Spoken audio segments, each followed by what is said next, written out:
Bonjour à tous et bienvenue dans ce daily vlog numéro 11 consacré au projet Multigame.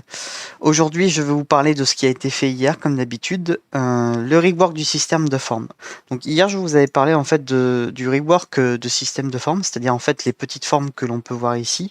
Je voulais donner la possibilité aux joueurs de pouvoir choisir ces formes. Donc actuellement, bien sûr, il n'y a pas de forme autre que le X et le rond, parce que j'ai pas eu le temps de mettre ça en place. Mais j'ai adapté le système pour qu'il puisse en accueillir de nouvelles. Donc, comme d'habitude, hein, change shape, ça n'a pas changé. Sauf que maintenant, ce qu'on voit, c'est select player shape, player one shape.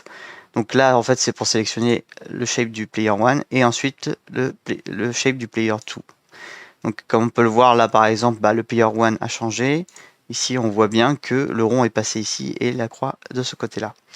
Donc, avec le nouveau système, en fait, il est beaucoup plus simple d'ajouter des nouvelles formes. Il suffit de les ajouter ici. Ce petit script, en fait, ce que vous voyez là, c'est ce qu'on appelle en Unity un scriptable object. Donc, c'est en fait un script spécial qui est juste un contenant de données qu'on va pouvoir mettre. Donc, toutes ces variables que vous voyez, en fait, c'est des variables que moi, j'ai décidé de mettre dedans. Je lui dis, voilà, dans le code, je veux que tu mettes ceci à un tel endroit. Donc on a le default player player one shape. Donc si c'est la forme par défaut du player one et la forme par défaut du player two. Et ici on va avoir en fait les différents shapes avec leurs images qui vont correspondre. Donc ces images qui sont en fait tout simplement ici dans mes assets, mais on peut ensuite les remettre ici. Et le truc, c'est que ensuite, si par exemple je veux rajouter une nouvelle forme, tout ce que j'ai à faire, c'est pof ici, je lui dis, il y a un nouvel élément.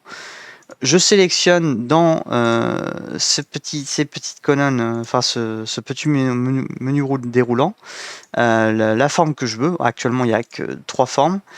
Et je lui mets ensuite l'image. Donc, bien sûr, pour ajouter cet élément au menu, tout ce que j'ai à faire, c'est dans mon code, qu'on peut voir ici, dans cet endroit-là, j'ai juste à faire un ajout. Par exemple, je sais pas, ça va être square, comme ceci.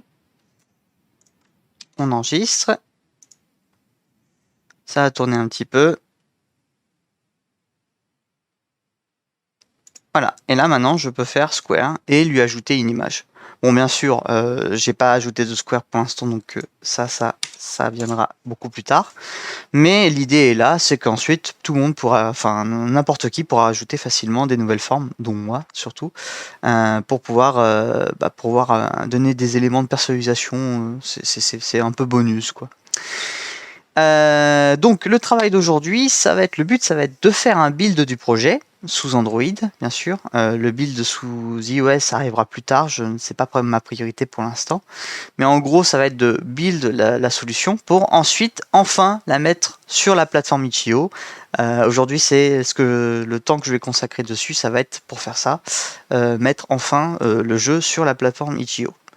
Donc ça va être ça pour aujourd'hui. Les retards, bien sûr, c'est comprendre la plateforme Itch.io parce que je me suis inscrit dessus, j'ai fait la paperasse parce qu'il y a des choses à mettre en place, notamment pour ce qui est des revenus. Même si effectivement j'ai pas de revenus, je voulais juste faire les choses. Je l'ai fait il y a un moment, donc maintenant c'est fait. Et voilà, c'est tout ce qu'il y a à faire. Donc comme d'habitude, n'hésitez pas à aller voir dans la description du projet, la description de la vidéo pour plus de détails du projet. Et n'hésitez pas à laisser des commentaires pour toute question ou autre. Je vous souhaite une bonne journée, à plus!